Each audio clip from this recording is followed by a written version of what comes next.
Captain Miller Arun മതേശ്വരയുടെ ഡയറക്ഷനിൽ ധനുഷ് കേന്ദ്ര കഥാപാത്രമായി എത്തിയ സിനിമയുടെ ട്രെയിലർ കണ്ടപ്പോൾ ഞാനൊരു ആവറേജ് പടം എക്സ്പെക്ട് ചെയ്താണ് പോയത്. പക്ഷേ പടം തുടങ്ങി കുറച്ച് കഴിഞ്ഞപ്പോൾ തന്നെ എനിക്ക് മനസ്സിലായി ഈ പടം ഒരു ആവറേജ് കാറ്റഗറിയിൽ പെടുത്താൻ കഴിയില്ല എന്നുള്ളത്. കാരണം പടത്തിന്റെ പ്ലോട്ട് നമ്മൾ കണ്ടുപടുത്ത ഒരു നോർമൽ ക്ലീഷേ പ്ലോട്ടാണ്. പക്ഷേ സിനിമാറ്റോഗ്രാഫിയും പിന്നെ മേക്കിംഗ് ക്വാളിറ്റിയും ഇത് രണ്ടുമാണ് ഇതിന്റെ മെയിൻ അട്രാക്ഷൻ. സിനിമാറ്റോഗ്രാഫർ സിദ്ധാർത്ഥ് നുനി, ആളുടെ ബ്രില്യൻസ് ആണ് ധനുഷിന്റെ ഇൻട്രോ സീൻ മുതൽ അവസാനം വരെ നമുക്ക് കാണാൻ കഴിയുന്നത്. ഓരോ ഫ്രെയിംസും നമ്മൾ ഈ ഫസ്റ്റ് ഇൻട്രോ ഫ്രെയിം കണ്ടിട്ട് അതാണ് മികച്ചത് എന്ന് നോക്കിയിരിക്കുമ്പോഴാണ് വളരെ നെക്സ്റ്റ്, അതായത് അടുത്ത ഫ്രെയിം അതിലും മികച്ചതായിട്ട് നമുക്ക് മുന്നിൽ സിദ്ധാർത്ഥ് നുനി പ്രസന്റ് ചെയ്യുന്നത്. അപ്പോൾ പടത്തിലുടനീളം ആളുടെ ഒരു ബ്രില്യൻസ് ആണ്, ഈ സിനിമാറ്റോഗ്രാഫറിന്റെ ഒരു ബ്രില്യൻസ് ആണ്, ഫ്രെയിംസിലുള്ള കളിയാണ് കംപ്ലീറ്റ്. അതിന്റെ കൂട്ടത്തിൽ, അതായത് ഈ ഒരു അടിപൊളി ഫ്രെയിംസിന്റെ കൂട്ടത്തിൽ നല്ല ബാക്ക്ഗ്രൗണ്ട് മ്യൂസിക് കൂടെ വന്നാൽ എങ്ങനെയിരിക്കും? Thanks to GV. പ്രകാശ്.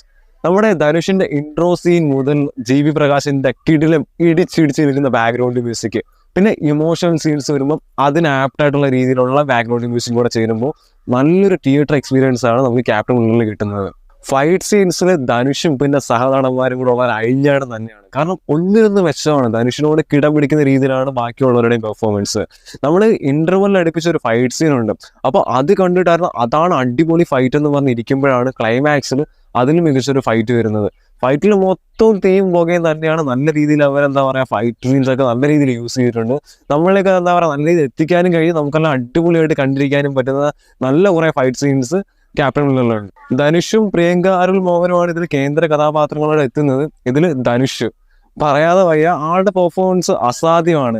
ഇതിൽ ധനുഷ് 2 ഗെറ്റപ്പിലാണ് എത്തുന്നത്. ഒന്ന് ക്ലീൻ ഷേവും, പിന്നെ രണ്ടാമത് താടിയും മുടി നീട്ടി വളർത്തിയിട്ടുള്ള. ഇതിൽ രണ്ടാമത്തെ ഗെറ്റപ്പിലെ ധനുഷ് പ്രശ്നക്കാരനാണ്. ആളാണ് ഈ ഫൈറ്റ് സീക്വൻസിലും എല്ലാം നിറഞ്ഞു നിൽക്കുന്നത്.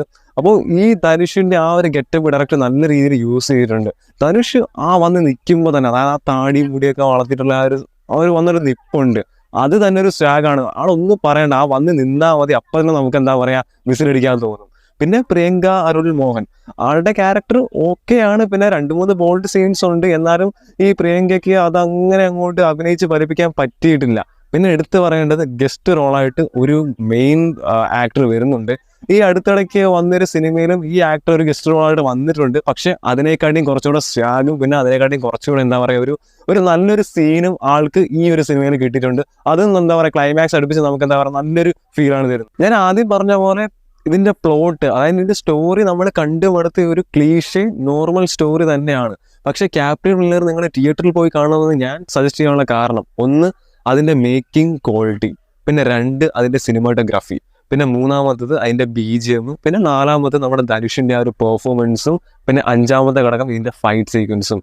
ഇതെല്ലാം കൂടെ കൂടിയിട്ടുള്ള ഒരു action pack mass theatre experience കിട്ടണം എന്നുള്ള സിനിമ നിങ്ങൾക്ക് കാണണം എന്നുണ്ടെങ്കിൽ തീർച്ചയായിട്ടും ക്യാപ്റ്റൻ മില്ലർ നല്ലൊരു ഓപ്ഷനാണ്.